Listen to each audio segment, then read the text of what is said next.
Welcome back to Liberty Bytes on the Think Liberty Network. I'm your host, William Gadsden. You can follow me personally on Twitter at William_Gadsden, or check out my Facebook page at William Gadsden Political Commentator. Check out Think Liberty on Facebook, Twitter, or whatever your favorite social media outlet is.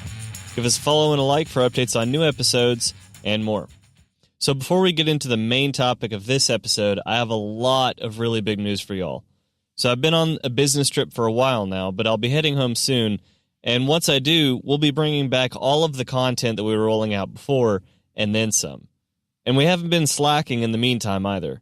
My producer Tom has been absolutely killing it, working on upgrading our hardware and software to bring even more high-quality content to you. And once we get the camera spun back up, we'll be bringing you even more exciting, entertaining, and in-depth content. In the meantime, I'm most excited to announce that members of the Think Liberty and Being Libertarian team will be attending YALCON in Memphis on the last weekend in June. So swing by our booth and meet me, producer Tom, and the legendary Caitlin Cloven. Now that that's out of the way, let's get into the main topic of discussion here, something that I am no doubt far more excited about than I should be. So ever since the mid-20th century, the Democratic Party has been known to keep the bulk of their feuds in-house, behind closed doors, and presenting a united front to the public. Certainly much more than the Republican Party, who has always had kind of a bad habit of airing their dirty laundry out in the open for all to see.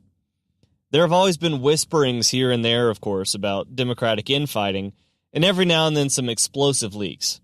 But what is going on in today's Democrat Party is something far different from anything we've seen before. Now, most of this started back in 2016, a far simpler time for everyone. Donald Trump was edging into the front-runner position for the Republican Party as their presidential nominee, and Hillary Clinton was licking her chops and presumably getting a custom chair cushion fit for when her ass landed in the Oval Office. But there was one thing standing in her way.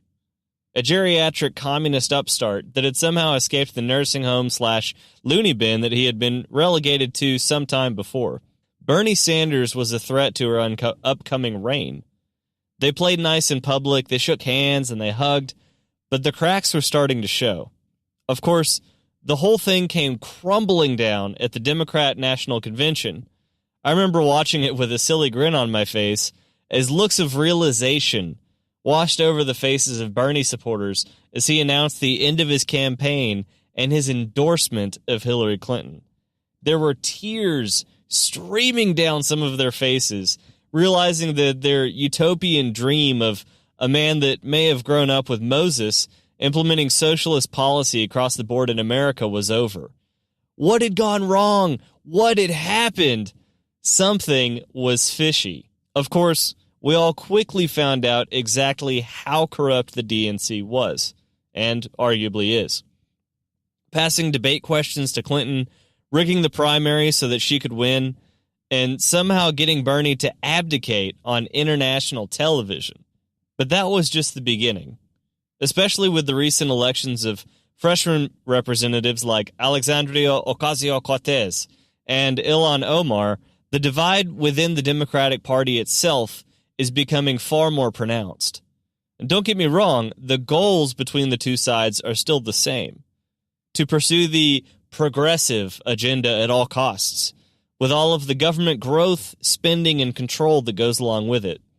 The difference is in the strategy. The old guard sought to continue at the same speed that they had been operating at since the 1930s. Slow and steady, incrementally, the frog in the pot with the heat slowly being turned up. But with these new young upstarts, they can't wait. They want their agenda now. Who cares what sort of... And the young are taking full advantage of the extra clout that things like the internet and social media gives them. They boast millions of followers across multiple platforms. These young and idealistic politicians can blast out every thought that comes into their heads to all of these people as fast as their thumbs can hit that send button. And they do. So that particular problem is taken care of itself, especially when you have folks like AOC faking accents to pander to different ethnic groups and gets it blasted all over the internet. The old, in an attempt to catch up to their young counterparts, stumble through some of the cringiest content I've ever seen. I'm talking, of course, about things like Beto O'Rourke trying to skateboard on TV even though he's like in his 50s, or Elizabeth Warren's now infamous at-home beer video. Hey kids, I'm just like you. I like to have a beer when I get home, says the woman in her mid-70s that hasn't worked a menial job in decades, has somehow accrued millions of dollars in personal wealth while being a politician, and clearly never, ever drinks beer. And the internet is doing some of the work for us, if creepy Biden memes are anything to go off of. At this point, it seems like the biggest threat to the Republicans in 2020 is a young Asian guy that is promising everyone $1,000 a month. So what is the Democrat lineup looking like for 2020?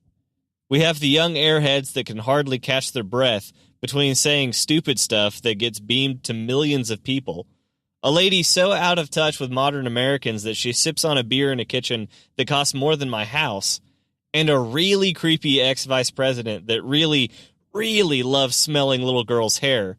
The same old communist from last election with far less support behind him because apparently the left just realized that he is old, white, and male. A guy offering $1,000 a month to everyone in America without explaining where it will come from. A 50-year-old man that enjoys skateboarding and playing in a punk rock band.